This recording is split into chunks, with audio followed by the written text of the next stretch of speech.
kung sinabi ko na 2025 budget is the most corrupt budget ever passed in the history of Congress. Some critics have said this budget is one of the most corrupt. Would you agree? Yes, I will agree. This is talaga naman a very, very bad budget.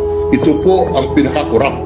Talagang binanggol nila yung budget. Daming description niya, pinakamasamang budget, pinaka-corrupt na budget, pinakamasamang budget, wala na ibang description doon. Pinatikos ni Davao City Acting Mayor Sebastian Duterte ang umano'y korupsyon sa 2025 national budget ng bansa.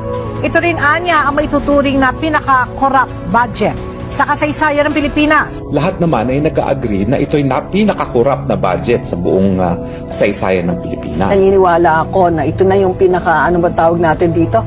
Pinaka-sinalaula na budget sa buong karanasan ko. Naniniwala po tayo na ito na po ata ang pinaka-corrupt na budget sa history ng Pilipinas. Sa kasaysayan nga po ng Pilipinas, ito ang tinaguriang pinaka-corrupt na budget. Pinaka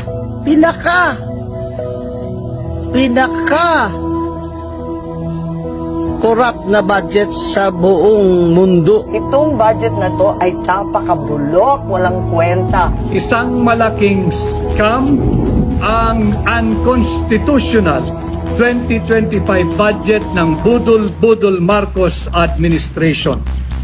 Ako ay naniniwala na garapal ang katiwalian sa pamahalaan sa ilalim ni Pangulong Bongbong Marcos ngayon. Ano mo, awa na ako dyan kay BBM, nagmumukha na talagang tanga.